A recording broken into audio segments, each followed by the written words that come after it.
On this episode of Still Loading, I like riding horses.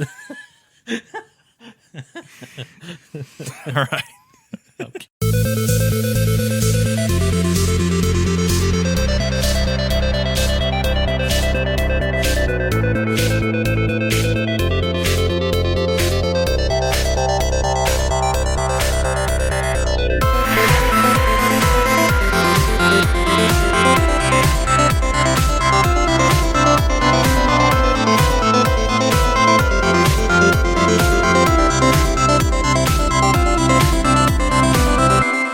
Hello, everyone, and welcome to this new episode of Still Loading. I am your host, Josh. This is actually the last episode prior to the big PS2 retrospective of the summer of PlayStation 2. And continuing on with our conversation from the last episode, Andrew from The Experience Point is here with me again. Andrew, how are you doing today? I am still doing great because it's the same day. It's the same day. And as for those who remember from the last episode, Andrew is part of a YouTube channel called The Experience Point. You can check them out at the EXP Point on YouTube. You can just Google that, I guess. Yep. It's called the Experience Point, but it's just the EXP Point. You can Google that. We keep talking about this crossover that we've been doing, but technically, this is the first time we've officially done it in any capacity. But I've been on for several episodes, and actually, Triana, who you may know from the Experience Point, was just on for the Kingdom Hearts episode. Yep, which was fantastic, by the way. I really enjoyed that one, not just because it's my friend and my wife, but. I like how you lead with friend first over. I mean, that shows where your priorities Bros before hoes. Well, no, she'd be mad if she. No, I meant that you called her your friend before your wife. Oh, you're the friend. Oh, I said I enjoyed the episode, not just because it's my friend and my wife. I thought you were using two different terms for Triana. Oh, I mean, she is that. But. She's your friend and your wife. Yeah. That's how it should be. Okay, I misread that entirely. So you thought I just wasn't talking about you at all? I went with a really romantic view. I thought you were being super sweet about your wife there. Like, she's my friend and my wife, not just my wife. No, because I would have said my best friend. Oh, okay. I'm not yet. No, anyway. No, we're talking about Shadow of the Colossus. Shadow of the Colossus is the spiritual sequel to Ico. It's not a direct sequel. We kind of talked about that last episode about how about Fumito Ueda didn't think that Ico really needed a sequel, so he didn't give it one. He almost made one. He almost made one. Nico. Because this game was going to be called Nico, Ni meaning two in Japanese, and then Ico, the original game, so Nico as this bizarre Japanese portmanteau of. That's one of my favorite words. By the way. Oh, I can't not think of Pokemon when I hear portmanteau because a lot of Pokemon names are portmanteaus of things. Are they? Yes. Just a quick example, real quick. I wish Chandelure, like it's a chandelier, but it drops lures on the floor. No, not. It's lure, Lure. Oh, okay, because it lures you in because it's a ghost type. Okay, so it drops on the floor. What a dumb joke. That was my own joke. I know. I was gonna give you a pass until you called yourself out again. No, it was pretty bad. No, but we're talking about Shadow of the Colossus. Because it's a great game, and it's the reason I chose this game specifically to end the summer of PlayStation 2 for PlayStation 2's 20th anniversary. Yeah, I can't believe it's just weird, right? It's 20 years, and this my hair's getting gray just thinking about it. I was about to go in this whole monologue about how thankful I am for this series, but there's still one episode left. It's still the big PS2 retrospective, which once again is already recorded. Though I realized afterwards I need to add in some things to it that I forgot when I recorded. So hopefully I can find some creative way. Creative way to do that. Yeah, exactly. But I figured we would end the game part of the series before we did the PS2 retrospective with Shadow of the Colossus, because Shadow of the Colossus, I think overall, I don't want to say it's the best game on the console because it's very subjective, but I think it is the most important game on the console in a weird way. And it's just because of what it did for video games as a medium in terms of how they are treated in terms of respect for people outside of video games, because it's considered one of those examples of games as high art. And Ico kind of did this, but it was very different. And Shadow of the Colossus is just a super important game because I remember when you told me about it, and I picked it up for my PS2, and I actually played it for the first time. I mean, it wasn't recent, but I beat it. Unlike Ico, I did beat it. I beat it forever ago. Yeah. But I beat it, like, I want to say in like 2012, 2013, maybe a little bit later than that. I was still living with my parents at the time. And I remember going down to my friend's house down the road, Tristan, who's been on the podcast before. And I played it on his PS2, brought my memory card over and was playing it more over there and showing him the game because I told him, like, I'm pretty impressed by this considering this is a PS2 game. Yeah. And it was, I think I was already dating my wife at the time and we started dating. Yeah. So 2012, 2013. Yeah. We've been together for a minute now. Yeah. And so I remember playing it, and this is a really random thing that I remember I was super impressed by. Aggro is your horse in the game. Aggro. His hair on his mane, it flowed really nicely for a PS2 game. And the main character, Wander, or the Wanderer, his kind of flappy tunic that That's he wears a bad really motion nicely. now. Well, his flappy tunic. For those watching on podcast YouTube, you're gonna see some stuff. Andrew's into some things. Hey, I like flappy tunics. What can I say? You show me somebody with a flappy tunic, it's done deal. Wanda, just forget about it. Forget about it. No, so yeah, I was really impressed by that for some reason. I don't know why. I was like, wow, this is a PS2 game out? That's incredible. And what I think works about the game is, or the reason why it's so important, I should say, and we'll get into what I think about what works about it, is the reason why it's so important is just because it really kind of challenged the idea of what a game, like what game design could be. Yeah. And the reason for that is that there's no, with the exception of the boss. Well, actually, no. The reason it's challenges it's a game of nothing but bosses. There's no fights in between it. Every single like thing that you have to do that's aggressive, any fight that you have is with a boss. So, but are they all bosses, or are none of them bosses? Since they're all kind of equal. They're all bosses Because a boss typically means something bigger and badder than all the other stuff that you fight in the game, and you don't fight anything else in the game. So that's true. But a boss is also meant to test anything that you've learned, but at the same time, like to kind of, I guess it's kind of proving your point. You're learning gameplay mechanics through the boss fights. Yeah. Through these fights. But it basically, you can tell the idea that is, though, to make a game of nothing but boss fights. But you're right. If there's no lesser enemies, what is really a boss? There's no juxtaposition to balance out that ratio. Unless you consider the lizards, the little, small enemies. The small enemies that you could just pew with it at your bow and arrow. Yeah. So Shadow of the Colossus came out on October 18th, 2005 in North America and October 27th, 2005 in Japan. And once again, it's developed by Fumito, or the director was Fumito Ueda. I always forget what his development team name is. It's Team Ico, excuse me, I believe is the name of his development team. And they're part of Sony. I think they were called something else when Ico came out, though. Maybe. They weren't Team Ico at the time, I don't think. It's kind of like Studio Ghibli. They made Castle of Cagliostro before they were technically Studio Ghibli. And to tie Eco into this, other than the Nico thing, there's a little Easter egg if you have a save file. I was gonna say when you said, "Oh, I took my memory card." Yeah. Go ahead. Well, I didn't have an Eco save file on my memory card, so I didn't get it. So when you have an Eco save file on your memory card, what happens is the mark on Aggro's forehead, like pretty much right down his nose.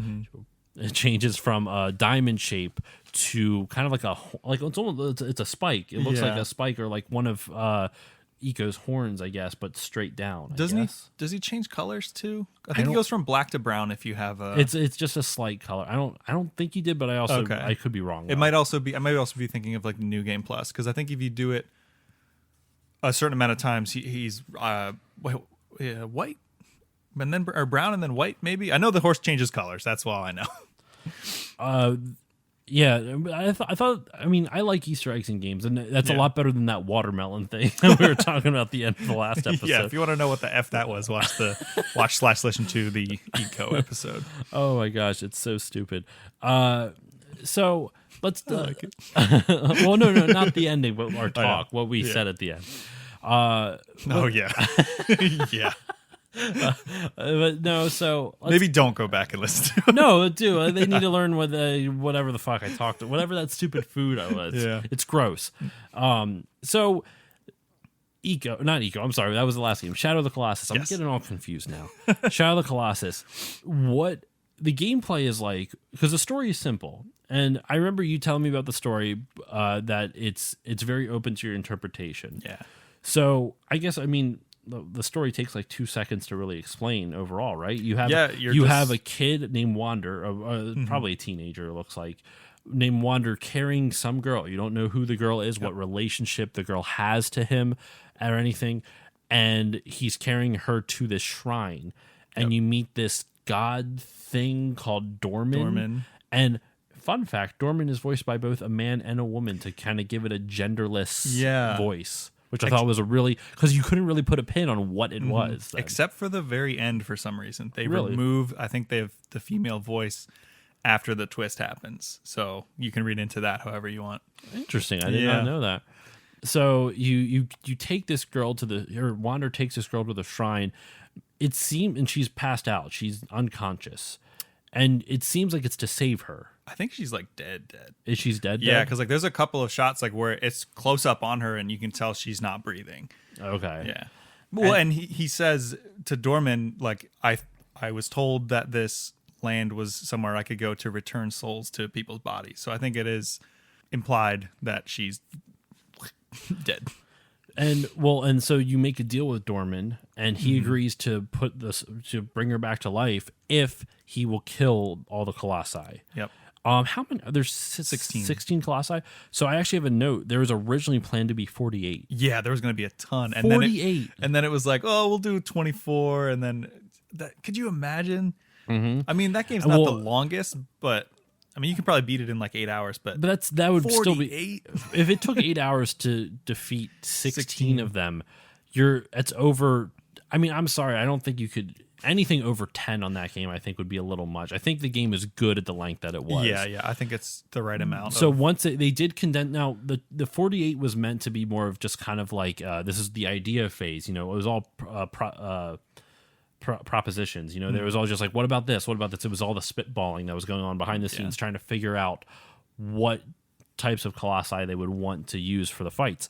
And they narrowed it down to 24, and then time constraints forced them to narrow it down to 16. And I actually have a quote here. I actually have a quote here from the producer, from Kenji Kaito, and he was saying we would condense the individual elements of two colossi down into one. That way, we weren't just throwing them away, but rather combining them together to make figuring out how to defeat them even more interesting. So, and they gave I was on a Did You Know Gaming video that I watched that they kind of talked about it, and they listed a few of the examples. I honestly can't remember them all off the top of my head because there was about 3 or 4, and I'm just like, I don't have time to write all these down right now. Yeah. But they would condense the two, which I think was smart. Like you said, I think 16 was a good number, man. Yeah. And the last one I will say was a little anticlimactic compared to the rest, but you think? I mean, because if I remember correctly, the last one is you kind of running through trenches like in a zigzag type of thing, and then you have to climb up. That's to like get to him. Yeah, that's to get. So to there's him. like a whole portion of just even getting up to the guy, and he's like that huge tower one.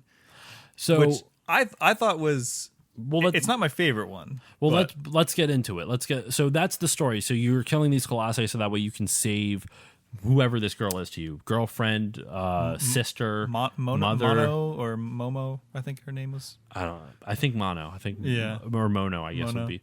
You have to defeat this colossi, and what I loved about it, I mean, it's sad, but every time you defeat one of the colossi, this black smoke comes out, and it almost looks like it possesses Wander. Yeah, and it gives you, without saying anything, it kind of gives you that idea, like maybe this isn't a good idea. Maybe I'm not doing the right thing, but you're kind of forced to by Dorman or whatever, just because of whoever this girl is to you, you care a lot about her. Mm-hmm. And the whole crux of the game is that you have these very long segments of these beautiful open spaces, and even on the PS2, it's very empty, but it doesn't look bad. Like it's odd. Like it's a lot of empty space with not a lot to do in it, but it's just interesting enough. And there are some small elements that you can do. Aren't there like shrines you can find or something like that? Yeah, there's like shrines where they always have like a lizard running around that you can shoot to get your stamina up, and you can save at the shrines. But yeah, like we got into it a little bit in the eco episode about how like the world feels empty, but it feels purposeful. Like it feels like lived in, like there's a lot of history to the world. Like you'll find just like random collapsed structures and like, why is this random gate looking thing here? Like what was this? How many years, eons ago that it might have been? There's so much like history and the world just feels alive. It kind of reminds me of what Bloodborne would end up doing and what the Dark Souls games do, is where they tell a lot of the story through the world building, through the world itself, which I don't play these games because I'm bad at them and I don't like being bad at games. But they do that a lot in this. And what I like about that is that it kind of, like you said, it makes you question what happened here. Why are things the way it is? And actually, one of the Colossi, they originally intended one of the Colossi to be a water fight. It was, I think it was, hold on, I wrote it down. The 11th Colossus, Leo. And it was, they were supposed to be in the water. You were supposed to actually fight Leo in the water. But when they scrapped that, but they kept Leo in, they made it so it was almost like pools, like remnants of what used to be a lake or a bed of water. So they took a scrapped idea and turned it into story through the environment. And I actually have another quote. It's like the dried up lake bed. One. Yeah. And I have a quote from one of the designers, Masanori Kajita. The pools of water that remain around the completed arena were previously an entire lake. It was just that we changed how to defeat Leo, and thus the arena came to be the way it is today. Ueda told us to make it seem as though long ago there was once a bigger lake in the area. It was fun to create. Yeah. So and you get that feel throughout pretty much the whole game, where it feels like at one time this was a very different world, and it's gradually changed over time, or maybe not gradually. Maybe there was a catastrophe or something that happened. And let's get into the boss fights. I think that's that's pretty much all the game is. I mean, that's the story. There's not much else except for the plot twist at the end, which we will talk about after we talk about the Colossi. And maybe we'll go into all 16 Colossi. Maybe we won't. You might remember more than I do. I remember specific moments of playing them. I think the couple that I had to look up, I think one was the fifth one, the bird one. I think that was the fifth one. Yeah, it was right? fifth or sixth. And so the first and fifth one, I think the first one, like aesthetically, just looks amazing. Yeah. I think the first Colossus is one of the coolest looking designs of anything. Yeah. And there was a whole campaign, like this marketing campaign leading up to the release of the game. Did you hear about this? I don't know. So I wrote part of it down. It was really crazy. There was a blog called Giantology. It was a giantology.com. I don't know. It's not up anymore. But basically what they did was they had this fictional enthusiast. Like he was I forget what his job was prior, like what this fictional character is, but his name was Eric Alphonse Elric. Yeah, Eric Belson, and he was a fictional character, and there's video clips of like corpses of the Colossi washed up on beaches or like towering tall, and it was all fake. It wasn't real. Yeah, but they got like millions of hits because it was this weird thing where like, holy shit, are these things actually real? And they really kind of put it into. They really tried to make it feel like it was a real thing leading up to it, but I don't know if they really announced that it was in ties to the game until afterwards. Like that's a cool marketing thing. Yeah, I always find those marketing ideas really weird when they don't tell you what it's for until after it's already there. Oh man, like the Halo 2 I Love Bees thing. Was that? I don't know. I didn't it was hear about a that. Weird alternate reality game where they put up this fake website that was like about a woman selling honey, but it was like being hacked, and then it was like this rampant AI. And without getting too far into those weeds, because I can do a whole show about that. Of course, I talked about Halo in the last one too. I kind of, I haven't done a Halo episode yet, but like you, Please have me our on. friend JR, if I could track him down, I remember him from when we took Japanese class. Yep, he's real into that. He'd be really too. into it. But the crazy thing was, just a little fun fact about the I Love Bees campaign was so basically people decoded that there was, these places and times where people needed to be, and then payphones were going to ring, and in real life, and people it was an alternate reality game, so people were doing all this stuff in real life to figure out stuff about Halo 2, but they didn't know it was about Halo 2 until the very end of it when you got the call. So this was 2004, So when payphones still existed. when payphones still existed, and there was one you could look up. There's footage and recording of this. Somebody answered the phone while Hurricane Katrina was going on. What? And the person on the other end had to break character and be like, dude, there's a freaking hurricane. You got to get out of here, man. Like, this is not a game. Like, it is a game, but like, don't mess around with this stuff. Are you shitting me? You can look up the footage for it. It's wild. Is this on YouTube? Yeah, it's on YouTube. Oh my God. That's what? Yeah.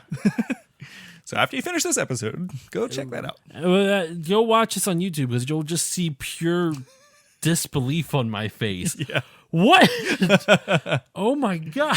Yeah, it was nuts. Anyway. That's wow. Yeah. I don't know how I'm going to transition out of that. Like, I'm legitimately flabbergasted by that. That is oh my gosh. Well, you said the boss fights. So Yes, the very first one, it is a good, like, it's like the Ryu of that. It's like, it's not too big. It's big enough that you like, whoa, but it's not too crazy. It's got like the hammer weapon, and it gives you a good idea of everything you can expect from the game. Because and again, in typical, Eco did this very well too, where it tells you everything you need to do before you even get to that fight. So you're climbing stuff. It's showing you that you can jump and grab and then turn around and jump. It is a boss fight then, because they taught you all the mechanics beforehand and you had to master it for the boss fight. That's fair. Fuck you. I wasn't arguing for it. I was I'm just messing with you. But you climb up this like little precipice thing, and you have to leave aggro behind, and you get up there and you like climb up the thing, and then like there's a rumble and like birds are flying by, and then you just see the foot just come like crashing in front of you, and it like displaces the rocks, and like the camera literally pans up this gigantic thing's body. And it's funny that we're talking about the marketing for it, because one of the very first things that sold me on buying this game was I think it was in Game Informer. I got a poster that it was one of those like, oh, you hold up the magazine and it folds out and you're like, oh, mama. But it folded out like 19 times, and there was this really tall, thin poster of the soldier. I forget its name, or what number it is, but the really, really tall Colossus with the sword. And it was just like a silhouette of that Colossus and Wander just super tiny at the bottom, and it said, some mountains are scaled, others are slain. Yes. And I was Dude, like, that is a great tagline. It really is. That should have been on this episode still, not the stupid I want to ride horses. It should have been some mountains are scaled, others are slain. That's fine. I forgot about that. That is such That's a really good marketing. I think after you told me about the game, I looked it up and I saw that tagline. I'm like, that's fucking dope. Yeah. That is such a good besides tagline. The fact that these are also scaled and slain, like you're literally climbing up these guys. And I think that was one of the things that sold me on the game in the first place, was because that was at that time, I'm old enough. I've played enough games when I first played this game, 2013, where you kind of, like, as you get older and you play more games, you kind of become a little bit jaded, and not in a sense of like, jaded I think is the wrong term, but maybe just complacent? Desensitized to it. Yeah. So you don't have that sense of wonder anymore that you did when you were a kid. You can always remember the first time you played a game and you're like, holy crap, blah, blah, blah, blah, blah. Yeah. For me, I remember one of my first reactions to seeing a video game was over at a church friend's house. They were playing Mario, and I was like, wait, this is a cartoon you can control?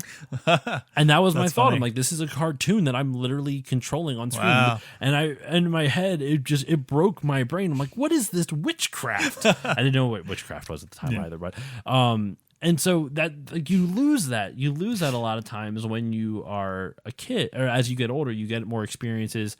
And I actually forgot about it until just this episode, that the first time playing Shadow of the Colossus, scaling that first Colossus, I went, oh, okay, so this is like, this isn't like some bullshit where they usually tell you like, you're gonna climb this mountain and then there's a path that you go up, or they have some cutscene that lets you get up to the top of it, right? No. You're doing this. You start at ground level, and you are walking up that bitch. Yep. Like, you are finding a way to get to the top of it. it. And I also really like You're how going to get on top. Oh my! I also really like how they introduce the fight as almost like as a threat, because it just walks right past you. Like, you're so small, it doesn't even bother looking at you, and it walks away, and it's just like the camera's shaking, like stuff's rattling off of the walls, and like dust is falling down, and the birds are like flying around it, and if you like shoot it with an arrow, or if you whistle, it'll just slowly like kind of turn around and start walking towards you, and then you're like, oh, I gotta fight this thing. And like you said, how are you gonna kill this mountain? Gotta climb to the top first. Gotta see where the weak point is. Put up your sword. I understand why they need a visual marker for the weak point. That's the only part of it that's kind of immersion breaking, video gamey, because you like where else? But it has to be though, that you have to have that concession, because otherwise the player is just going to be hacking at its right.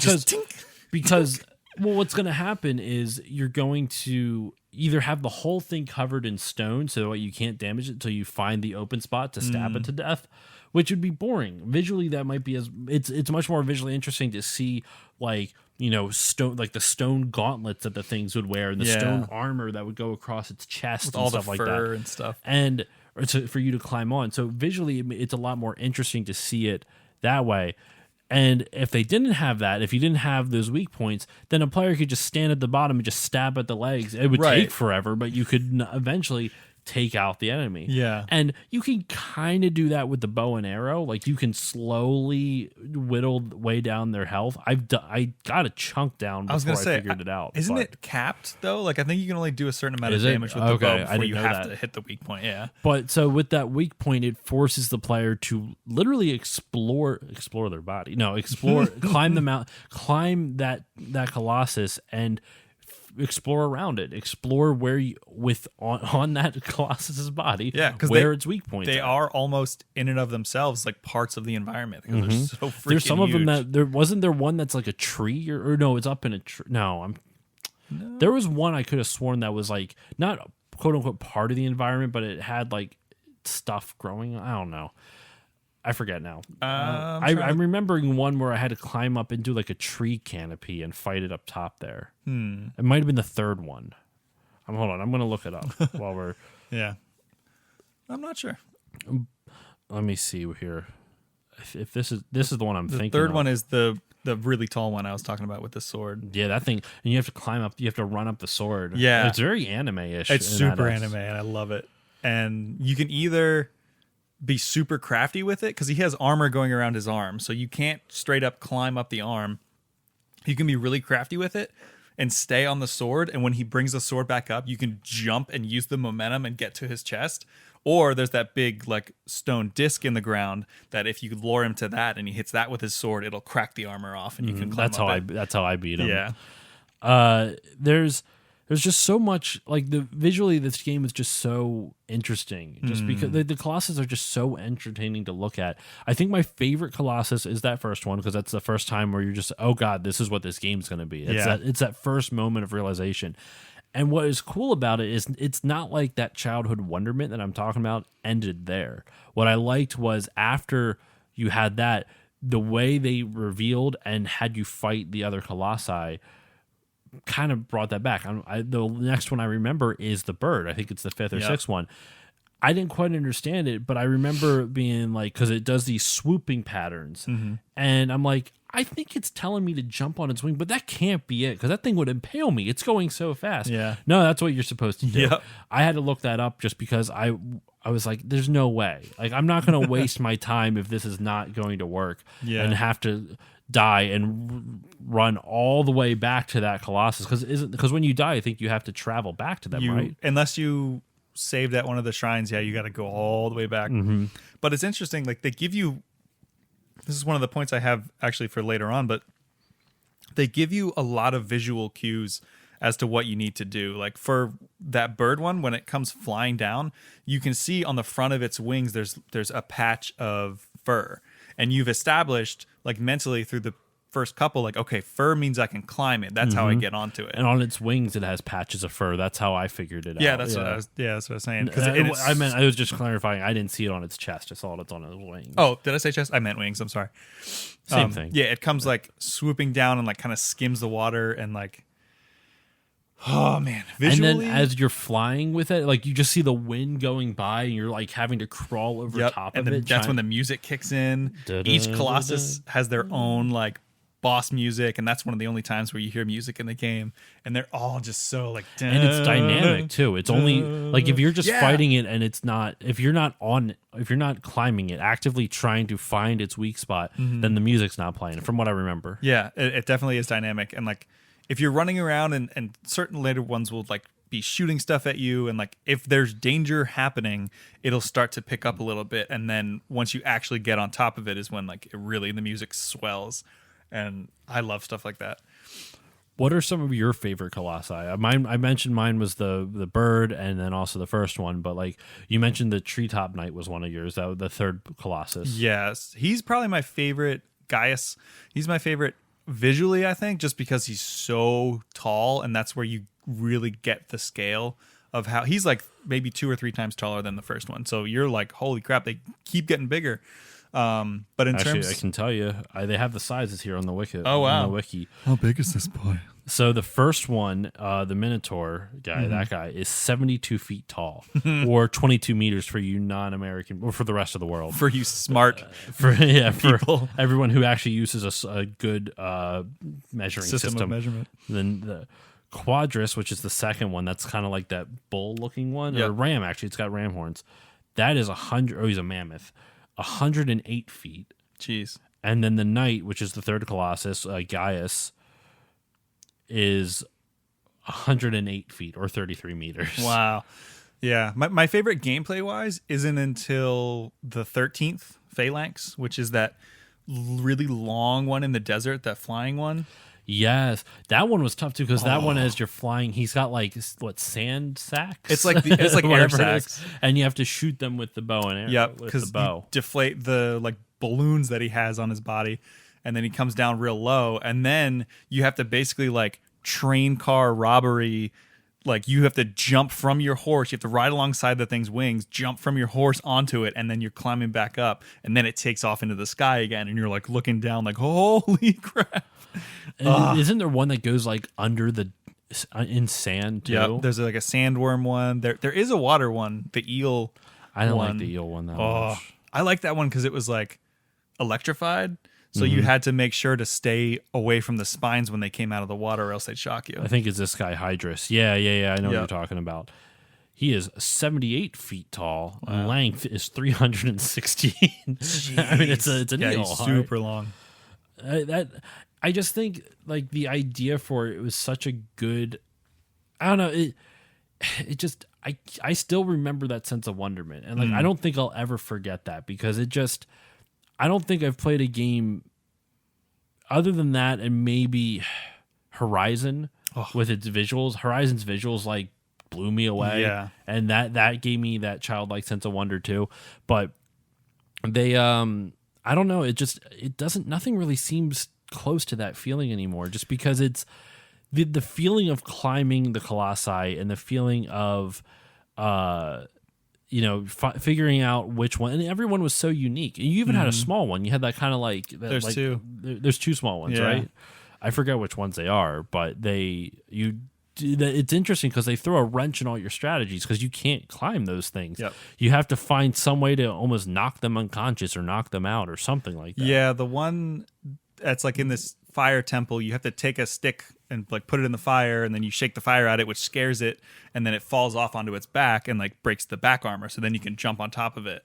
And then there's another one that's a small one that's like towards the end, where it's running and you're on these pillars and it's smashing into the pillars, and you're like, the pillars are literally falling over and you're jumping from pillar to pillar, and then eventually one like falls on him and breaks the armor. But I always thought it was weird that there's two like very small ones. I almost like didn't like. I liked the mechanics of figuring it out, but I didn't like that it was like, are these ones like hamsters to the other ones? Like, I don't know. It didn't feel as important. I agree with that. It was kind of a weird. I just remember coming across it, I'm like, this is the next Colossus. Yeah. I mean, when you have that, that's another reason I'm glad they whittled it down to 16 instead of 48. Yeah. Because at some point you're just gonna get repetitive. Like not everyone is gonna have such high quality. The fact that they were able to focus, the fact that they've narrowed their focus to 16 and there's still kind of some duds in there was kind of I'm glad they did not do the 48 they originally had pitched. Same. And even the 24 they originally intended. So it just, I don't know. So those were some of our favorite Colossuses. The overall atmosphere is something it's weird. That's where I was going to go next. It's like, feels like something that you could talk forever about, but at the same time, there's almost nothing to say about it. It's because I don't know how to describe it. I feel like you could go on for a while. So let's hear it. What did the overall atmosphere is it's interesting. It's very lonely. It's lonely. Yeah, we're on the same page there. Go on though. What are you going to say? There's this intense loneliness and something that's even like in the first off. I'll say, did you play or have you seen the PS4 remaster? I have seen it. I have not played it. Oh my god! Freaking Blue Point. They're doing the Demon Souls remake. That looks amazing.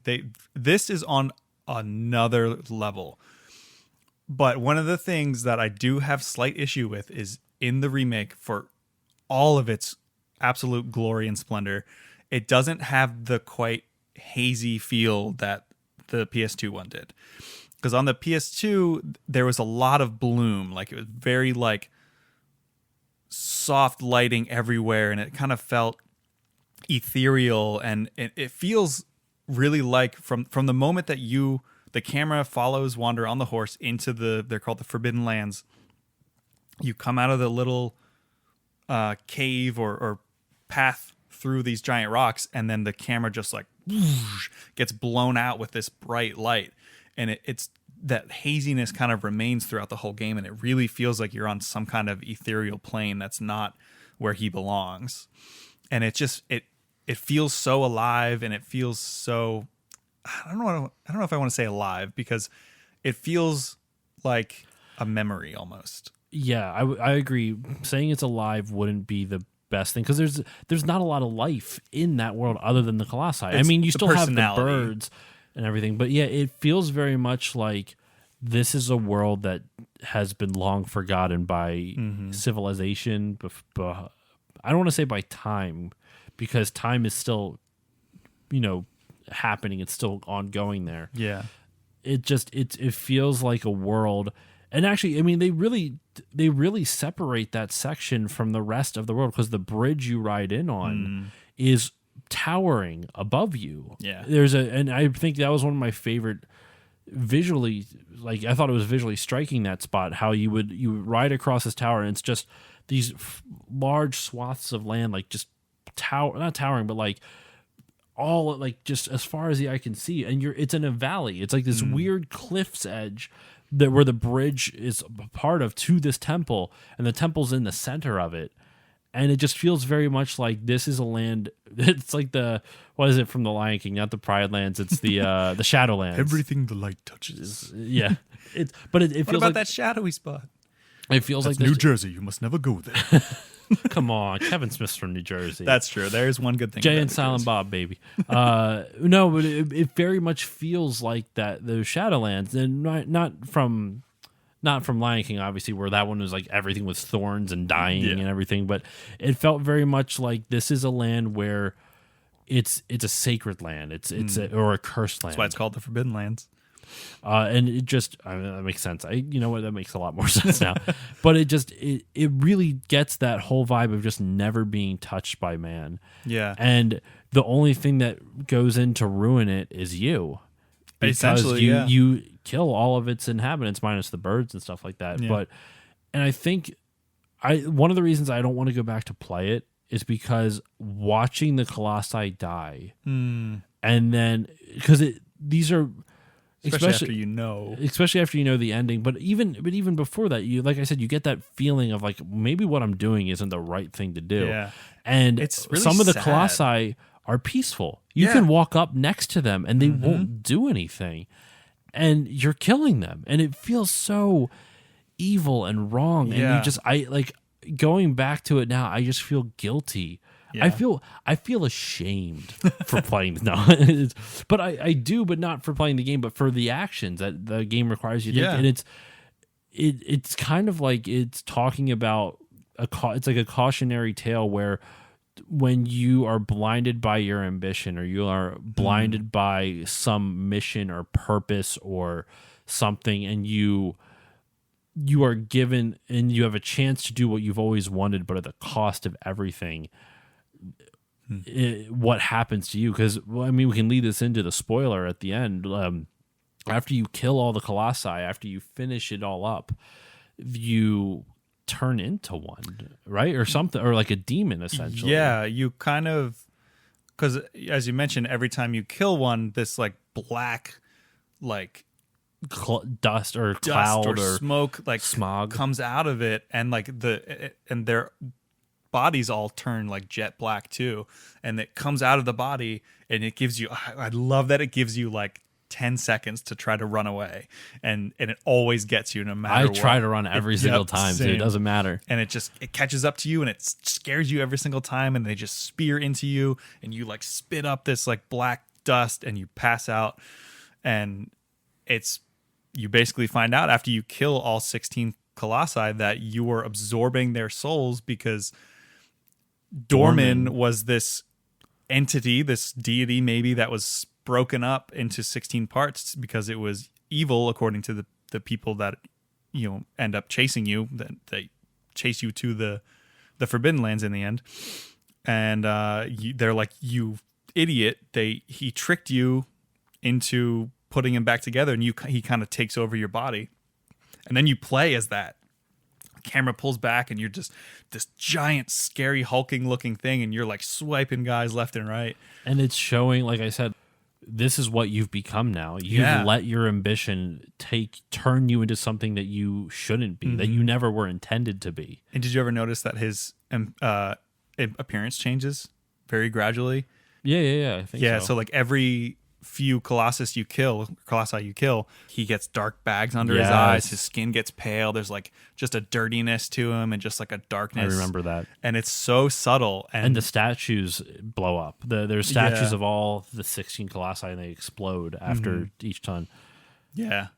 Ugh. And then at the very end, because I believe Mono, or I think her name's Mono, right?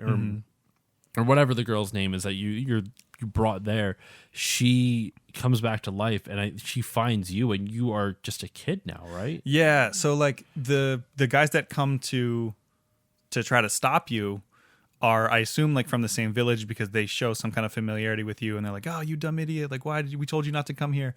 And the leader is like this shaman-looking guy named like Iman or something, and he goes to that pool, and he does some kind of spell, like a last-ditch effort sealing spell again to reseal Dormin / you who has become Dormin, and it starts pulling you in, and gradually like the black smoke is being pulled off of you, to the point where you basically become Wander again, and you're just like, the wind is pulling you, and you're running against it, and you can hang on to the stairs and stuff, and your body's being pulled like hurricane force winds, and it pulls you into it.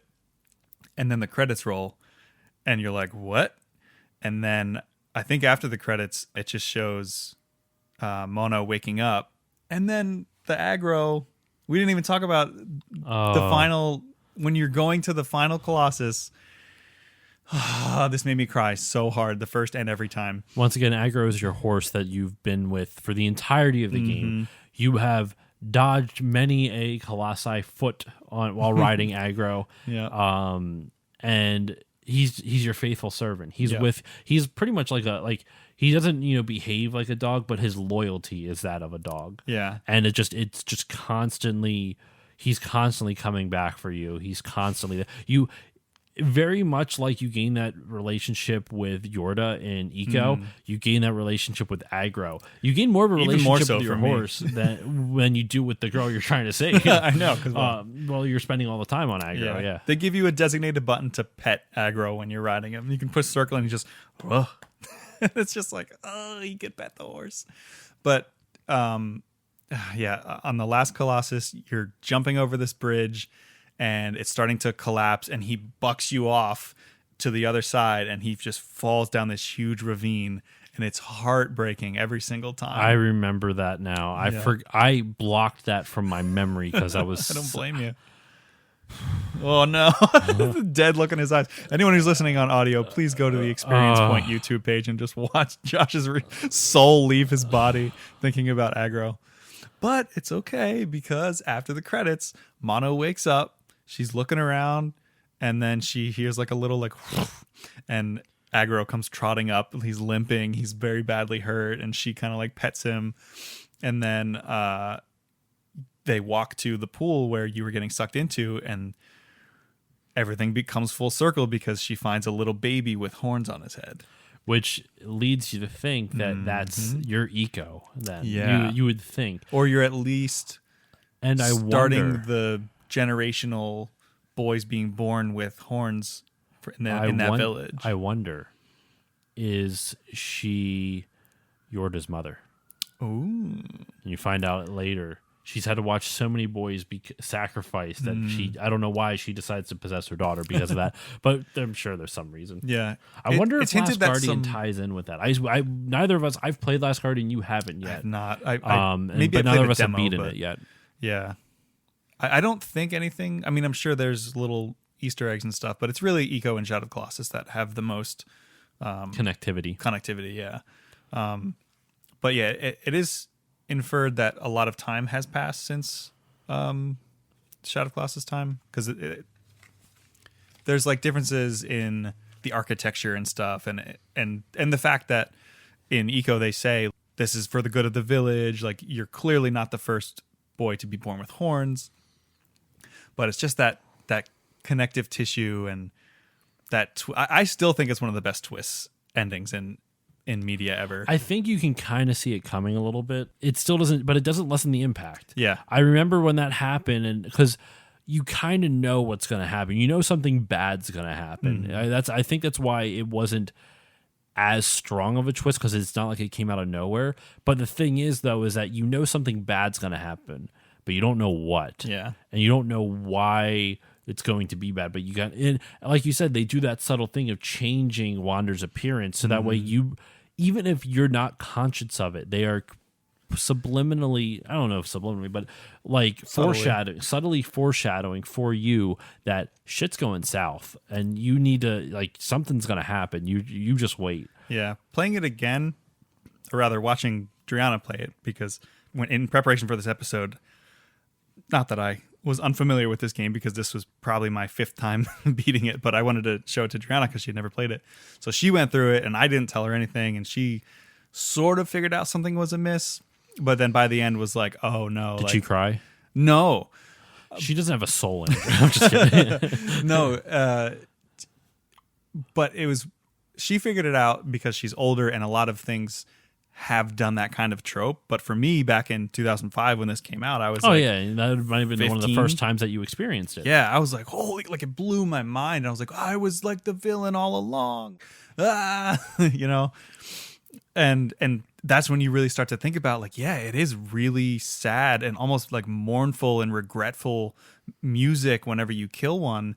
And it's that like, and it goes in slow motion. They're just falling. Yeah, and they just the giant. It feels very much like a hero falling in battle. Yeah, that's how they film the Colossi dying. It's a hero falling in battle. At least that's how I've always interpreted it. One thing before we talk about the controls of the game, because I feel like the controls are, before we talk about the controls of the game, one last thing about Colossi. Did you ever hear about the urban myth of the 17th Colossus? I have a lot to say about this. Okay, perfect. Yes. So then you know more about it than I do, so we will talk about that at the very end, because I think that's a really interesting thing to close out the episode with. That's a great thing to end on. Yeah, you're right. So let's talk about the controls then. Okay. The reason... Oh, boy. Just because I didn't know if you knew about the 17th Colossus, so that's why I was like, well, I don't know that much, and I know more about the controls, so we should end with something that we can you don't want to end about. on that. But I was like, it's not optimal, but so we'll go with that. The controls are fine. I think it works in some aspects, and others it doesn't. I think you have to hold X for grip, right? R1. So you have to hold a button to grip, and you have to hold it every time for as long as you're gripping. You have a stamina meter, which I thought was kind of interesting the way they did it. The circle. It was just a circle that shrunk, and as it like you had a circle, like a dotted line of a circle, and it was filled up with red, like this kind of like light red. Mm-hmm. And as you gripped more, the red circle within the dotted line would shrink. So once it got down to nothing or the circle would disappear, then your grip's gone. So you have to figure out a ways to manage climbing the colossi and making sure you manage your grip, knowing when it's okay to let go of the colossus. Because that, I think, is one of the scariest mechanics, is because there are times when you have to like the colossus will try to shake you off. Oh, yeah. And it's terrifying because you'll grip and he just flings Wander like a fucking rag doll. He is all and you're over like the 50 place. feet in the air sometimes. Yeah. So you have to find ledges that you can stand up on, or be okay just like letting go and hoping that you're going to be okay and you can catch yourself later on. Yeah. So you have to find places for your stamina to recharge at times, and you have to know when to do that because he'll try to the Colossus will try to fling you off.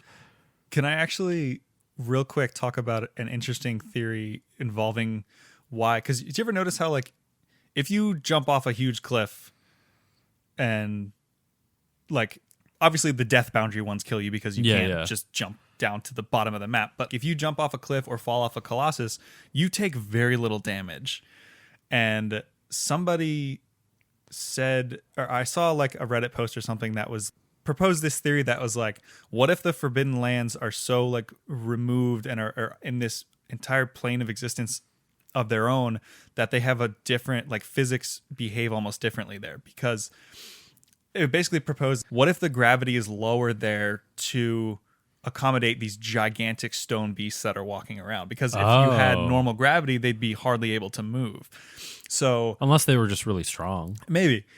But some of them are like there's that one that looks like a llama, like a piñata, and it has those really spindly legs. You feel like that would crush under the weight. But if it's made out of stone, yeah, I mean, stone can be brittle.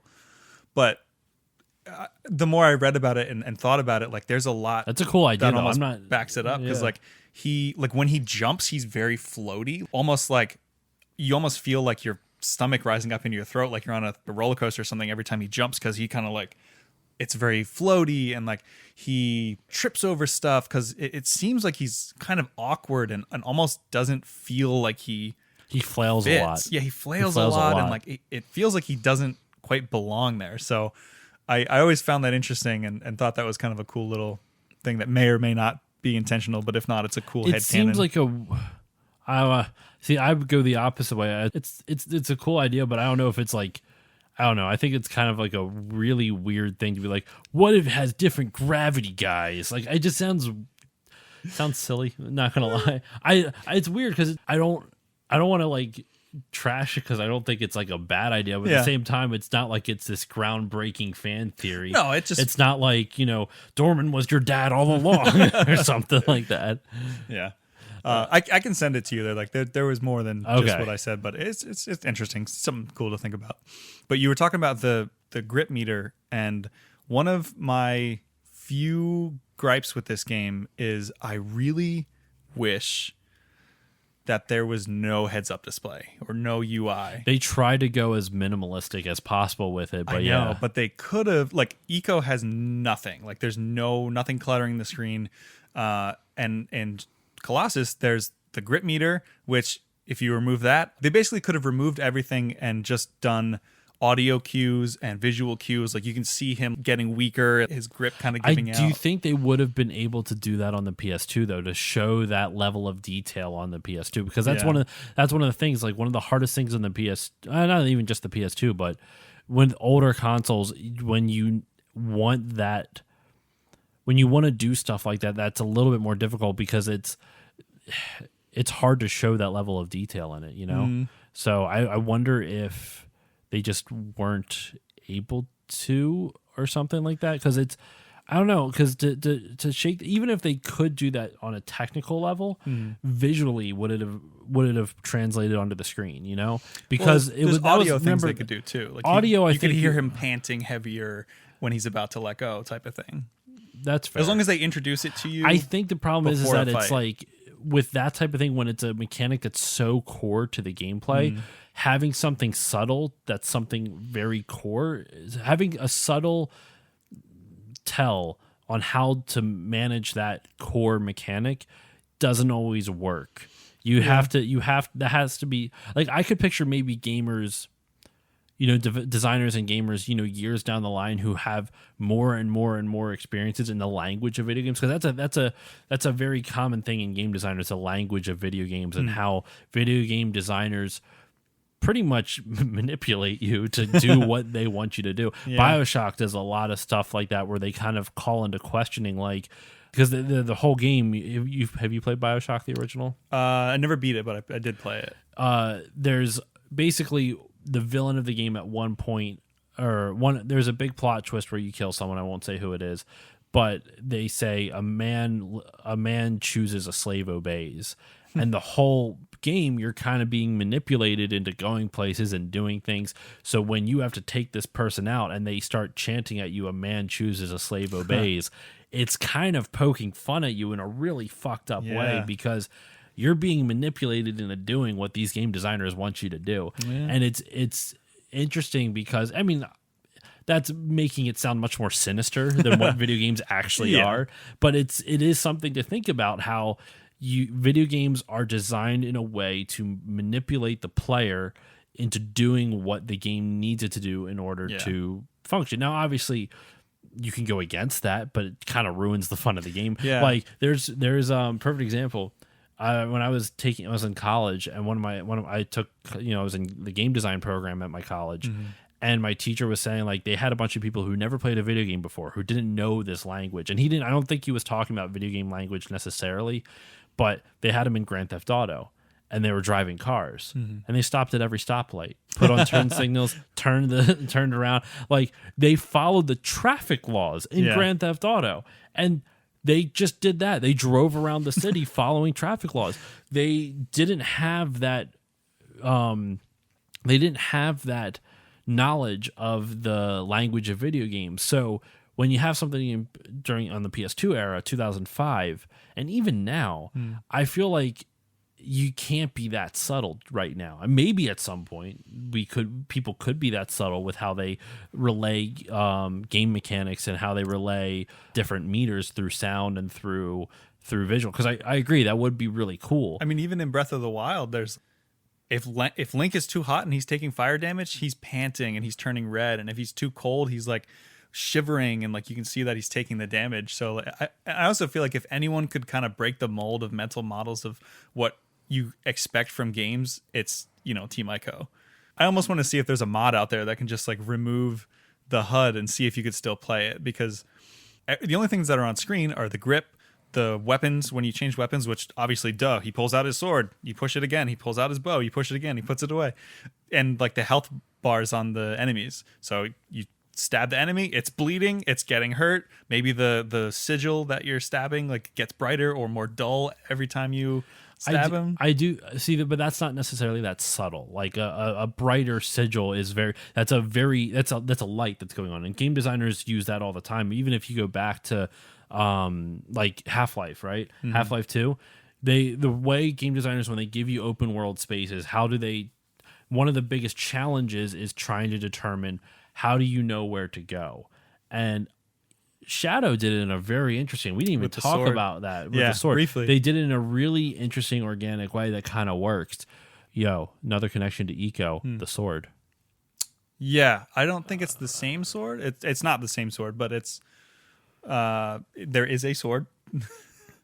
A magic sword. But so a lot of times they use light to direct your eyes. So something will be brighter in one section versus the other. I mean, if you look at Uncharted, even they have the platforms that you can climb up on brighter. Like there's yellow tinges of it, or it'll be moss covered except for the areas that you can grip where the rock is bare. So visually you see dark green and then this bright light brown. Or Horizon's yellow, the red grass, or the red grass. The yellow ropes. You're right. The yellow ropes or the red grass. So it gives you these visual indicators, very clear visual indicators as to where you can go. And then, game designers now try to incorporate the heads-up display stuff into the story, like Horizon does with the focus. Yeah, that's pretty cool. I'm trying to think, Halo does with Master Chief's visor. Metroid Prime does with Samus's visor, so on and so forth. There was one of the Splinter Cell games where the text would show up like on the walls and stuff of the game. Did you ever play that Which series? game? I think Splinter it was. Cell? I want to say it was Conviction or Double Agent. It's funny because a friend of the show, Erica, she is a huge Splinter Cell fan, and she's been trying to get me to play them for a while. She gave me a bunch of original Xbox games, and she gave me all the Splinter Cell games, and I have not tried them yet. So I need to give it a shot because they're coming out with a Splinter Cell VR game.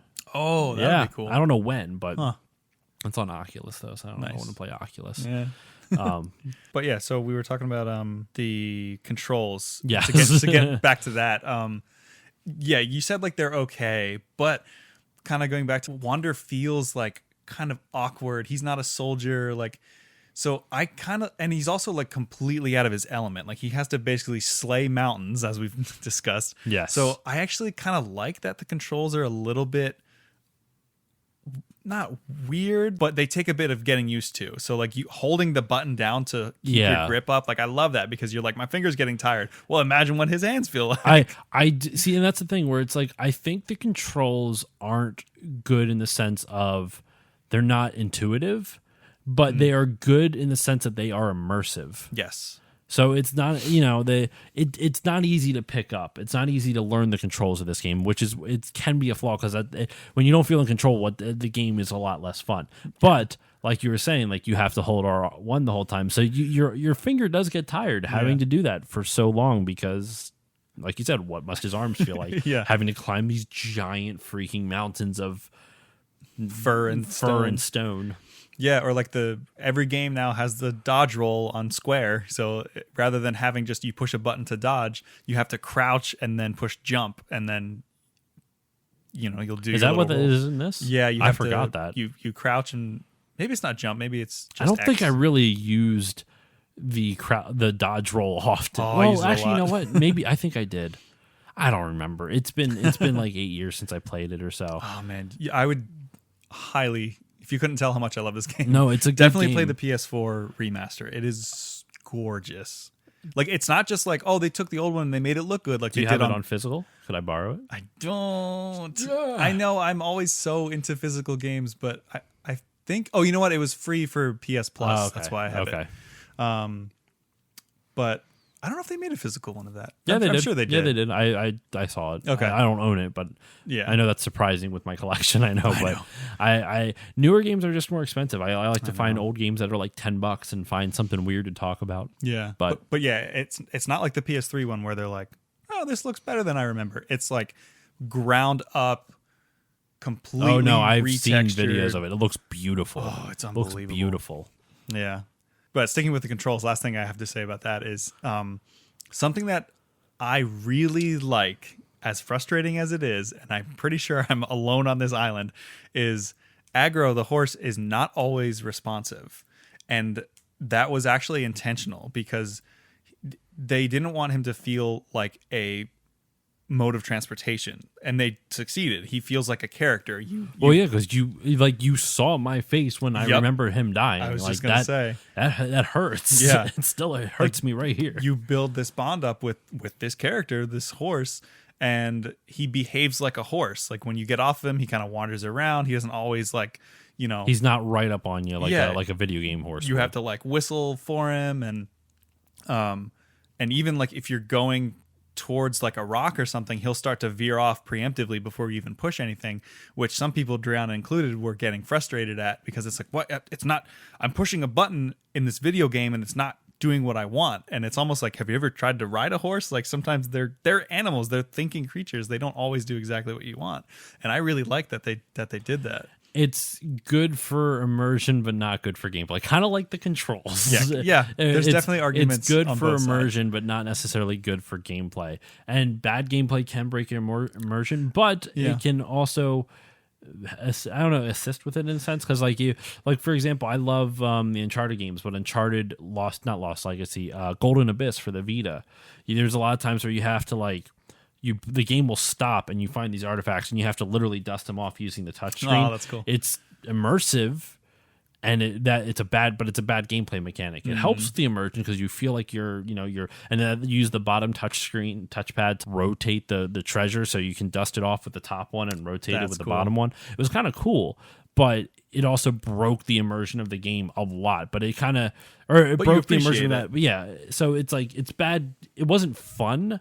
It was cool the first time, but after they make you do it like 6 or more, like 15 to 20 times, you're kind of like, oh my God, I get it. It's one of those things where it's like, it takes you out of the immersion because of what it is, but then you're like, oh man, that's so cool. And it makes you appreciate it more, which then I guess kind of immerses you more. I like design stuff like that where they try something different. Yeah. They try to find a unique way to immerse you. Have you played Phantom Hourglass at all? The Zelda DS I did. Game. Yeah. Do you remember the part where you have to transfer? There's like something on the top screen that's on that you need. It's like a stamp or something that you have to get on your map. You literally flip the DS. You have to close the DS, and it like actually stamps it. That blew my mind when I played that. They also did stuff in that game where you had to like, the guy wanted you to shout for a good deal. Yeah.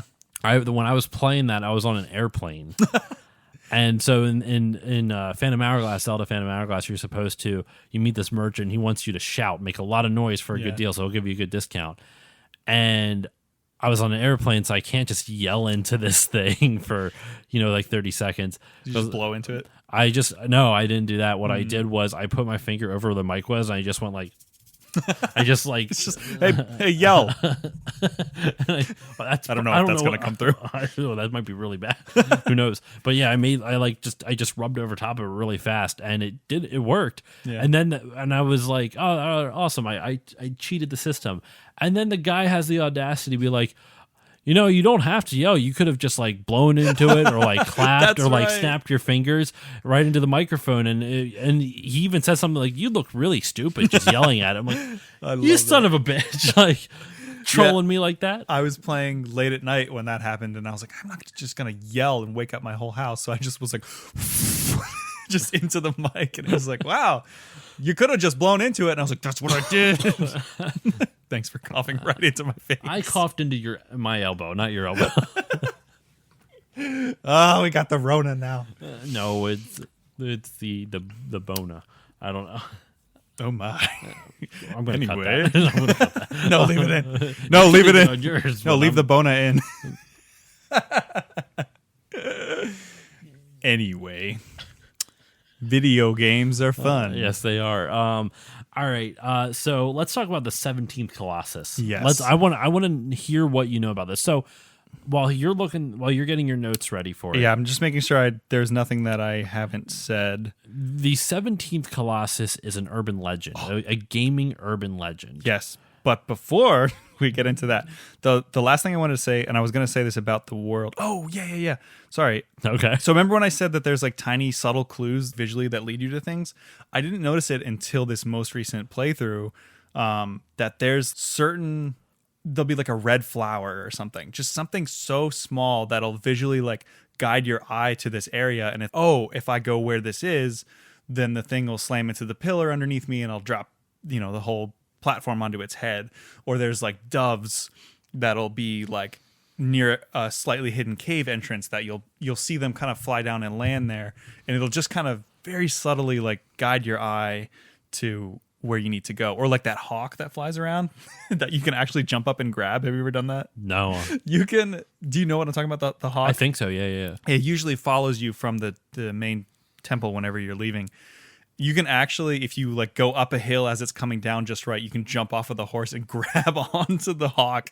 And it's kind of like the chickens or the cuckoos in Zelda. Like it'll slowly like bring you back down to the ground, which I thought was just a funny little thing. Like, why would you add that in? You can do that to fish too. There's like fish swimming in some of the water levels. You can grab a fish midair and float down with it. Yeah, whenever there's a flying fish. No, there's like certain underground areas where there'll be water. You can dive under and there'll be like big fish that you can just grab onto the back of, and it just kind of they don't try to eat you. No, they don't. It's just a cool little thing. But the last thing I want to say about the world and like the loneliness of it, I think a huge portion of why you feel that is because there's really clever things that they do with the camera. If you're going towards like a huge mountain or something, the camera will really subtly pull out and to the side. Wander and the horse are like just kind of down in the corner a little bit, allowing you to just get a full view of this gorgeous but barren and sad landscape. And that's always stuck with me. And that was also another thing that people sometimes say like, oh, the camera's kind of annoying, but I'm like, dude, I love it. I didn't have an issue with the camera. Yeah? I thought you could control it pretty easily. You can, but it's like typically video games I'm in the center of the screen at all times because I'm important and I'm the main character. And this game is no, like you're a small insignificant speck. It's all about the world, and it's about these gigantic creatures. I didn't have an issue with the camera at all.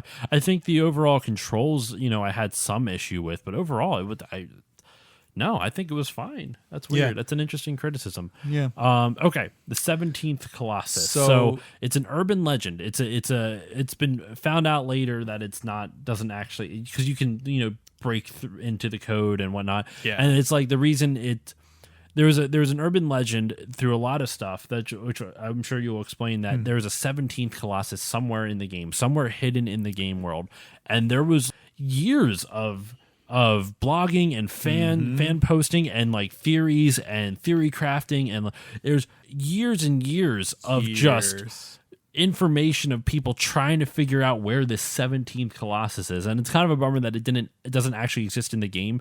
I mean, it kind of exists because they had the other 24. They had 24 Colossuses and Colossi and 48, and originally 48. But yeah, so there's concepts of them, but I don't think anything's concrete actually like in the game itself. No, there's nothing in the game, which is kind of a bummer. But but leading up to it was really cool. Yeah, they the way that they handled this was so cool. So just like a schoolyard rumor, you can get Mew in Pokemon if you push that truck over underneath SSN. Like, rumors started to spread that there was a secret Colossus that was not somewhere hidden in the game, either like inaccessible because of actual programming stuff, or some people thought you had to open this door.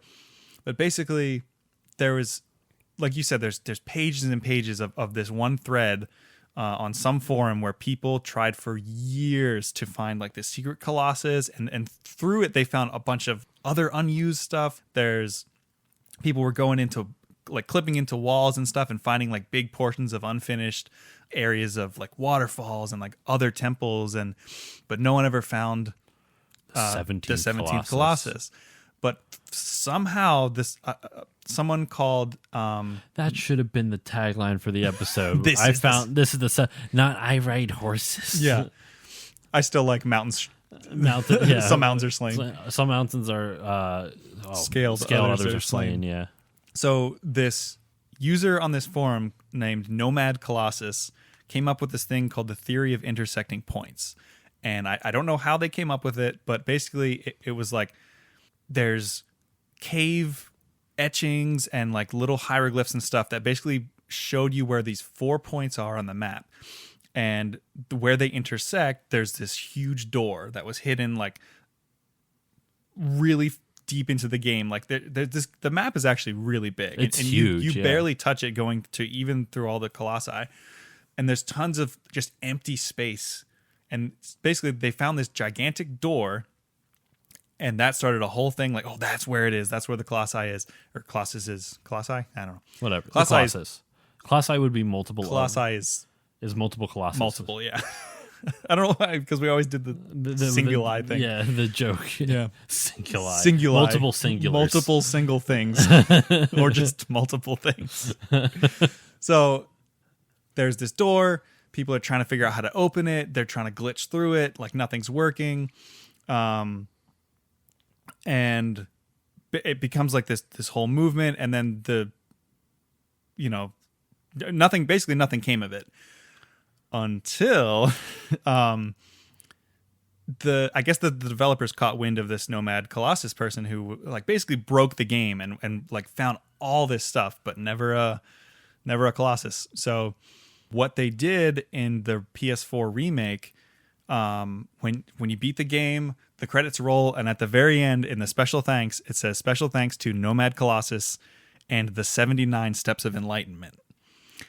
So people were like, "What is that?" I haven't heard of this part. Yeah, actually, the 79 this is where Steps it gets of Enlightenment. Okay, slightly getting chills now because I'm a huge nerd and I love this game. They hid 79 little points of light, or they call them coins because when you collect one, it just kind of goes like ding.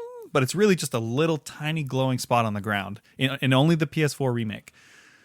When you get and they're hidden in every corner of the world. There's And almost it's probably 80 of them. really hard to find. They are literally almost 80 because it's 79. Yeah. Go on. I almost I only found, I didn't go on a huge hunt for them because I knew what it was that you did, and I didn't feel like spending all the time to find them. But I found some of them just through casual play, and they don't tell you what they are. And you basically, when you find them all, the door opens. That door that Nomad Colossus found, it opens up, and there's a sword in there that I don't know if it does more damage or something, but it's just a really nice little button that they Pretty put awesome. in there to tie up that whole thing, just kind of as a reward for the fans. And I think that's just so cool. I didn't know about the 17th Colossus when I did my top 10 like gaming urban legends or something like that. I did a gaming urban legends video. I did like Polybius, or you ever heard of Polybius? No. Oh, that's a good one. Some Some of them are spooky pastas, like Ben Drowned and that kind of stuff. Ben, the Majora's Mask. Yeah, that's a good spooky, not spooky. I'm sorry, creepy pasta, not spooky pasta. That's his twin cousin. Spooky pasta is his twin cousin. I was gonna say spooky pasta is when you go to the store and they have like black and orange pumpkin shaped pasta. No, but real quick, Polybius is a gaming urban legend. It's an arcade cabinet, and it was believed to have existed in the 80s, where it was in mainly Seattle. It was like originally thought to be in the Seattle area.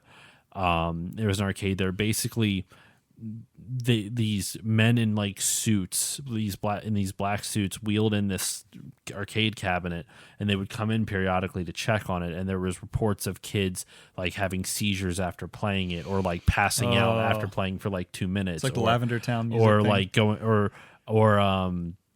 so even some reports of people dying from it. And there was some because people were like, since it looked like government agents were coming in to get readings off of this machine, and so people were wondering, is this like some type of experiment, like mind control, or what the is heck? it? There's a lot of theories as to what it is, and then This is some Stranger Things and then nonsense. it just disappeared, and there's no evidence of ever finding a Polybius cabinet. What? Yeah, it's an urban legend. That's so weird. There's a lot of crazy stuff on it. Now, I wonder if it's like a it's Mandela not, effect. Type there's been stuff that's come out about it since, where it's most likely a conflation of a lot of different random events that have turned into a story that aren't actually connected. So for example, there is a kid that died playing an arcade game, but he was there for like over 72 hours and didn't drink water, so he just died from not drinking water. Buddy, and stuff Street like Fighter can wait. Yeah, it was stuff like, there was stuff like that. Like that was pretty much, I mean, what a way to go, right? That was probably a hell of a last 72 hours of your life, or something like that. I beat Shao Kahn. And so, but then there's other ones of, kids passing. I think one was a kid passing out, maybe not dying, maybe just passing out because of that same reason though. And the reason why you would have people coming in suits is because Seattle was a test market for a lot of arcade games. So it wouldn't be surprising to have employees of those arcade companies coming in and getting readings to test stuff out. So there's a lot of things that could explain away. That's not as fun of a story. Much though. more realistic things. But Polybius is a really good urban, the gaming urban legend. I have to look into that. That's a fun one. They're actually Half-Life 3 is also a gaming urban legend. yeah. Some say Gabe Newell has it in his basement. No. Gabe Newell probably has a lot of things in his basement. Oh, come on. Have you seen the guy? Yeah, come on. He seems like a good guy. I'm sure he is. But so no, but I like the idea of gaming urban legends. I like the fact that there are such a thing. Yeah. The fact that the 17th Colossus went as long as it did, and I think hundreds of pages on this forum. And I think for what's years. crazy too is that somebody found a secret door. Like, how cool must that have been? And those people must have felt like they were hacking the NSA or something like that. Like, oh my God, we broke the code. We're in. And then they find this door and it's nothing. Like, it's know. It's such a bummer. But it's such a cool idea though. Like, but they were rewarded in the end. They were. I love that. Well, that one guy was rewarded. He was credited. He was, but it was definitely he did the most of the work. But it was definitely the sum of the community's parts. They put a lot of the work into it to make it what it was, to make that urban legend what it was. And while it's a bummer that it doesn't actually exist, it's still cool that it's just one of those things where it's like, that's an era of gaming that, and I'm sure something like it will come again. there's some really cool stuff like that. Actually, I have a couple. I'm going to look up some other ones for you that I had on that episode because there was some, or you should listen to it. There's some really creepy ones. There was like one, I can't remember the name of the game anymore, but basically it was like an old PC game, and it gave, once you beat it, it gave coordinates, and no one could beat the game except one guy did, and when he went there was a dead body there and stuff like that. And I think that was a creepypasta as well. I don't remember, but there's some really good ones out there. Yeah, you talk about like that era of gaming, and I was gonna ask you this in the Eco episode, but do you like? I'm trying to think. Obviously, these games inspired a lot of things. Not quite like I see a lot of Shadow of Colossus in the world of Dark Souls. I see obviously Titan Souls is basically 8-bit or 16-bit Shadow of Colossus, but I don't think any game has really come close to the same kind of feel. Like that sense of wonder obviously comes back in things like Horizon and Breath of the Wild, but I've not since played a game that made me feel the same way that Shadow of Colossus did. Or Eco, and the sense of wonder is relative to the experience. Like, I had a sense of wonder from Horizon Zero Dawn, but it was nowhere near the sense I got from this game. Yeah, like, and it's a different flavor entirely. It's just when it's that I think for me as an adult now, what gives me that sense of wonder is when a game promises something and then delivers in it in a way that you weren't expecting to live up to your expectations. So perfect example, Breath of the Wild to an extent, just because when it said you can go anywhere, you literally can go anywhere in that game. With this game, when you told me, yeah, you're climbing these colossi, I'm like, oh, okay. But normally, like I said, when games tell you that, they find. I think back to Halo 2 when you have to climb on the scarab. Yeah, and it's a cool moment. But the way you climb up on the scarab is that you just find a bridge, and it's not as impressive. It's cool when it happens in the game, but it's not as like wondrous because you're not following the scarab, trying to hunt it down through buildings and like keeping an eye on it through windows like you would see in an action movie. Oh, that would be and really then cool. you jump down on top of it. In Shadow of Colossus, you would scale that scarab. You would find a way to climb up that. And whether it was finding some tower to jump off onto on the top of it, or as we saw with the flying one, wait for it to swoop down so you could grab onto it. But it just, that was so, when I played that and I saw that, no, you are literally climbing it. Like you are doing the exact thing. It felt real. Yeah. It felt like if I saw that Colossus in real life and I had to climb up and put a sword in its fontanelle. That's awful. That's so bad.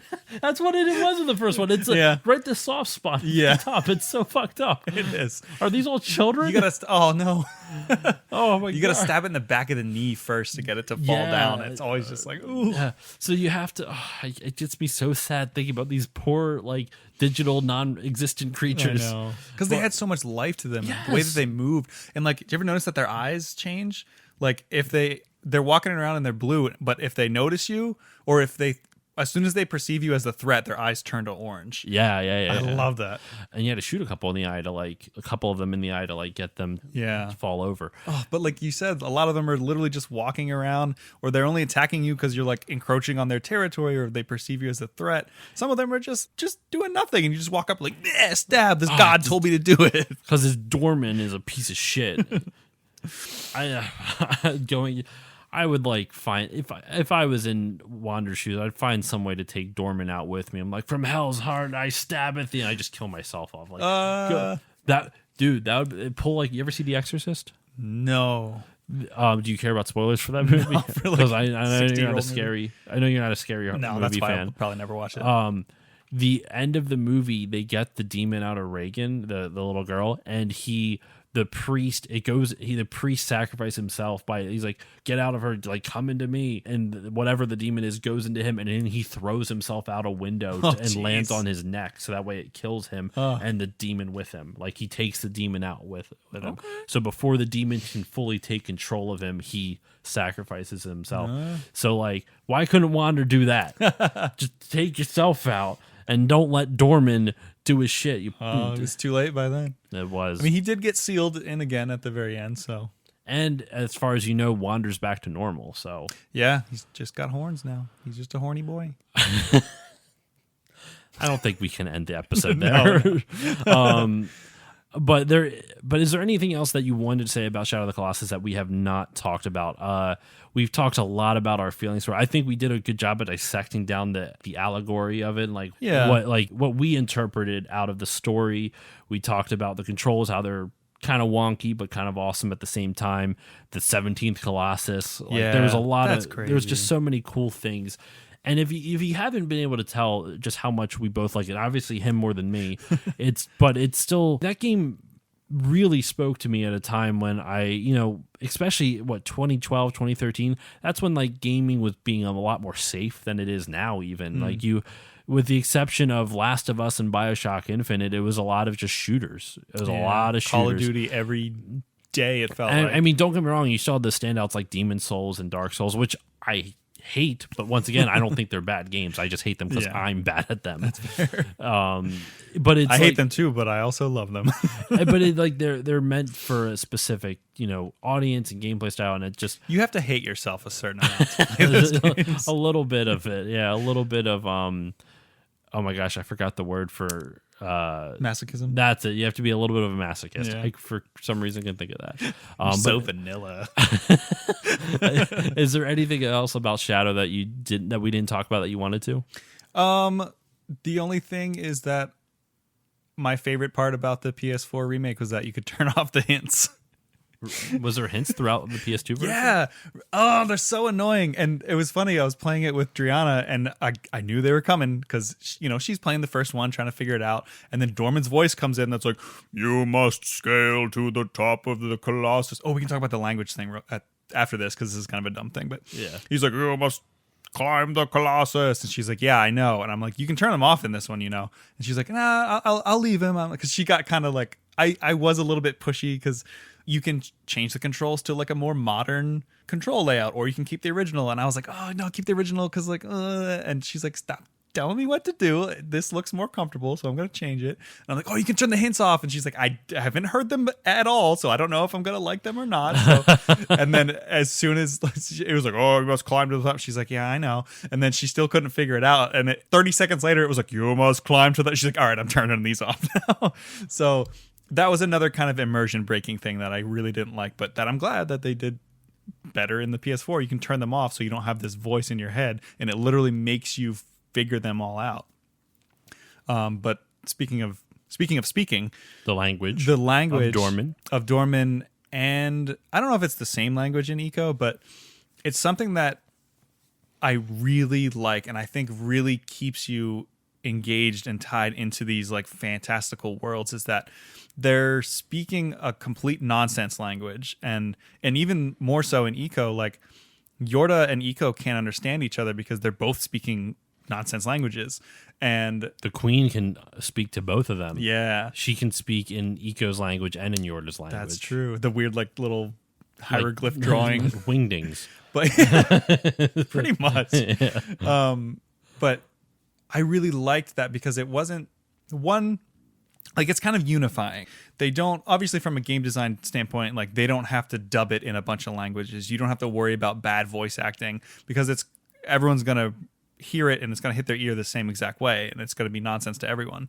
But it's unifying in that everyone's on the same kind of playing field no matter what language you're in. It feels foreign and it feels different, and it adds to that sense of loneliness because you don't feel connected to this isolating world. It isolates you from both Wander in a sense, even though you're controlling Wander, and the world that you're kind of inhabiting. Mm-hmm.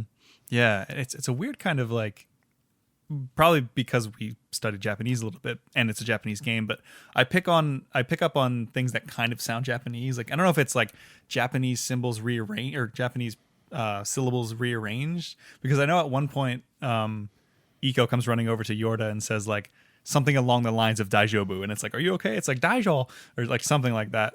So I wonder how much actual language is in there. I wonder if you can translate. I never thought about, can you translate the language? It's possible. Leave a comment below if you can translate the language. I talked to Game Dave on the Final 10 episode about like what is Al Bhed like in Japanese, because Al Bhed in English was they just took the English language and just switch letters around. A Yeah. is R. So and then they found a way to pronounce it to be like, this is a word with no vowels, but it sounds good. Yeah. or something like that. I'd be curious to see that. Anything else though? Anything else? Is that the last thing? I think so. Yeah. I mean, I could probably think of something, but I just We've been going for a little bit on this. It's now. been going, and I kind of expected this, but What is our time actually? it's a game you could probably hour and 34. Oh, Hour that's 34. Not That's too pretty bad. I good. thought it was going to be like 3 hours, but it just hit me in a like particular place, and it just left its mark on me. It's one of those. That sounds like a personal problem. I mean, I'm working through this with my therapist currently, but it's one of those games where it's like you said, it may not be the best game on the PS2, but it's one of the most important. It really showed what a video game experience could be, because up until that point, you had games that like experimented, like even look back at the PS1 era, like Pa Rappa the Rapper and Jammer Lammy, but Yes. I wouldn't really It's all in the mind. like I wouldn't really say those were like profoundly impactful experiences, or they didn't intend to be. It was like just you can experimental. because you can still have those, because everything is relative to the person. So someone could have had a really profound, impactful moment from that game for themselves. But I don't think that was the intention of the game. Versus this, I really feel like it was intentionally designed, maybe not to create something as like we're going to legitimize video games as a high art form, but it was definitely intended with this very somber, lonely attitude, and That subtractive kind of design process. And it nothing else is like that. no, and there's very few games that still do stuff like this. I can't think of I can't think of any either. I mean, The Last Guardian kind of does, when that was that's the spiritual sequel that's to them, though. this game. Yeah. And I would say, I mean, hell, even games like Bloodborne and Dark Souls, there's a lot of combat in I was it. gonna So say- it's similar-ish. Dark Souls feels like, in some ways, like a love letter to games like that, because Dark Souls is also Even very though Demon lonely. Souls came out only like 4 years after I know. Shadow. I never played that, but I did get a profound sense of loneliness when I played Dark Souls for the first time, because there's very few NPCs.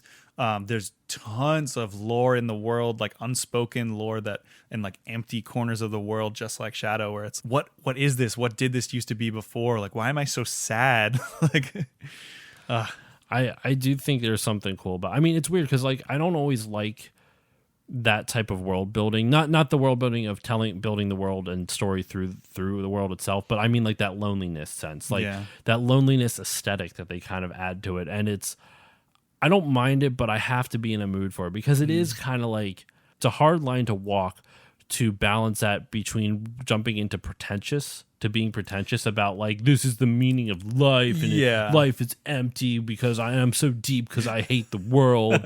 And it's a very fine line, which it does not cross. It does not cross into that.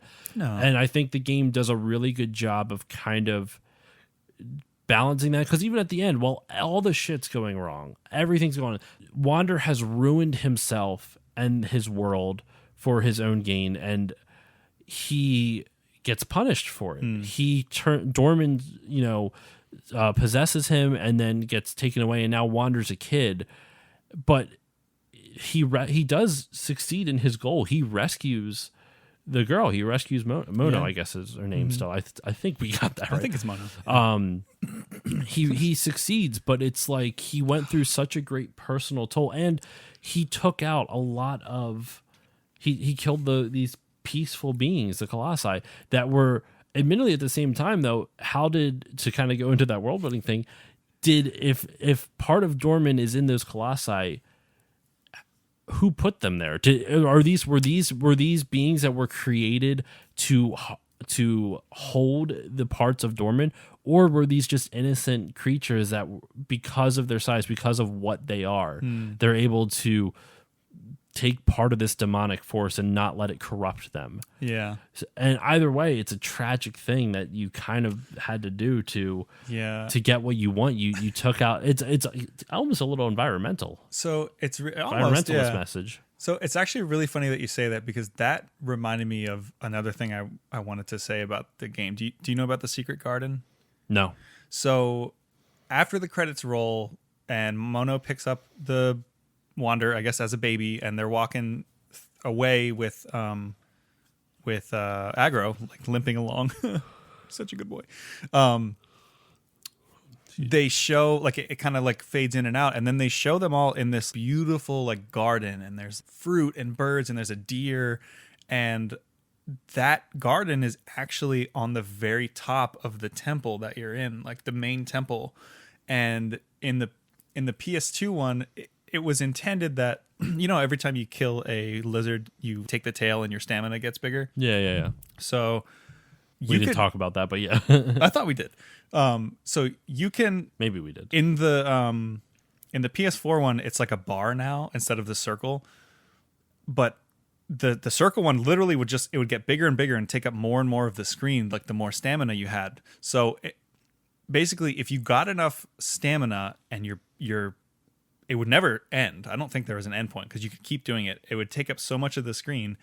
You could climb up the entire outside of the tower of like the main temple and get to that secret garden that's at the very top. Really? Yeah. Okay. So in the PS2 one, you could kind of do a weird. I've done it only because you could do like this weird zigzag jump it was a glitch and it wouldn't actually take your stamina down. So you could kind of like hop. And I've gotten up there, and you can go across the bridge. You have to walk because it's obviously the horse can't get up there. But if you walk all the way down the bridge, like if you try to leave the way that you came in, there's like this really strong wind that kind of like pushes you back, which I thought was kind of an interesting thing that they added, almost like anticipating people That a would do player it. would go up top there. Yeah. So, but when you get to the very top, there's that secret garden. It's beautiful. There's animals. There's like fruit growing on the trees and stuff. And at that point, your stamina gauge is probably so big that it's taking up like a quarter of your screen. If you shoot down one of the fruit and you eat it, your stamina goes all the way back down to where it started. What? Yeah. So it's almost like this. Is it an allegory about greed? Like you become so greedy that it's overtaking you. You make it to paradise, and that's still not enough. Yeah.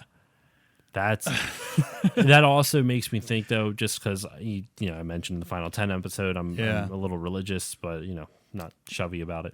A lot of people call it like the Garden of Eden. Yeah, that's what I'm thinking. It's a very Garden of Eden type of thing. That's wild. Yeah, I think that's a good place to end this episode, man. Just think about that for a second. Check yourself before you wreck this. No, I think that's a good place to end this episode, though. It's a good place to end the video too. It's an hour. It's a long. This is a long one. Thanks for sticking with us. This was a lot of fun, or though. watch. Andrew, thank you so much for joining me for both Eco and for this one. I knew we were going to go longer on this one than Eco, and I wanted to as well, not just because I like this game more, but also I think this game it's more fun than Eco. Yeah. No offense, Eco. That's the thing. It's a great game in its own right, but this one just for me just hit so much closer to home. So where can the good people find you who are not watching this on YouTube? The Yes. people on my feed where can the good people find you online? So you can actually watch video footage of this on our YouTube channel. It's the Experience Point. Just Google or just YouTube search the EXP Point.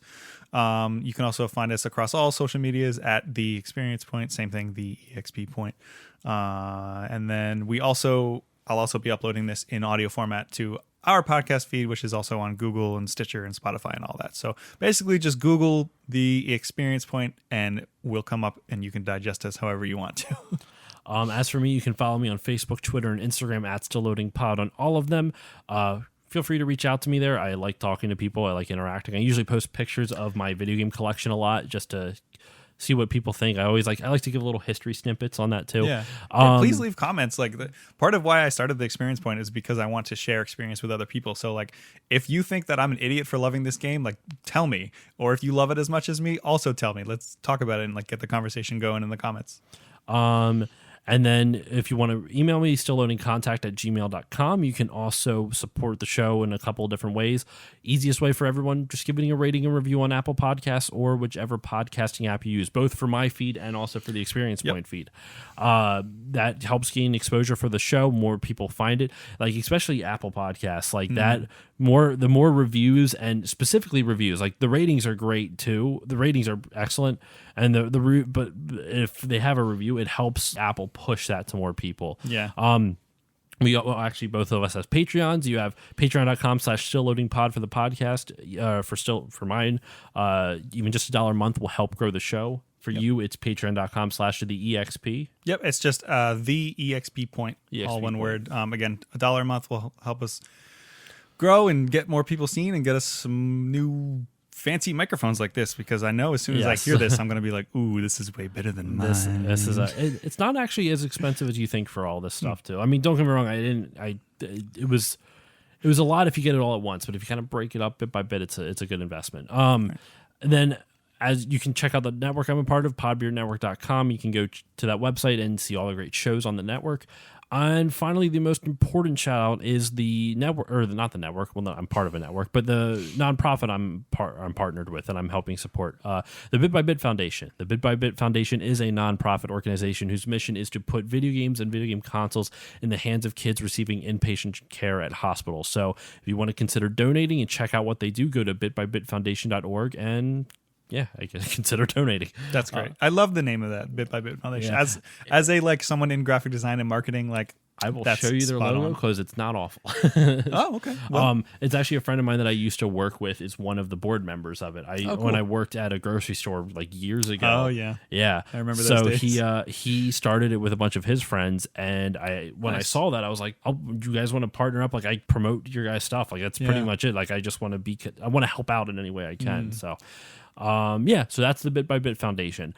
And that should do it for this. This is the last game episode of the summer of PS2. This has been a ride for all the games here. Yeah. Anyone who's just hearing Josh's lovely voice and hearing about his podcast on our feed, definitely go check out his podcast. He did a whole series on PS2 games. He's done you did the whole 40 for 40 thing where you put up just crazy amounts of content. If you are familiar with our channel, Driana. She was just on for a Kingdom Hearts episode for his summer of PS2 series. So definitely go check those out. They're real good.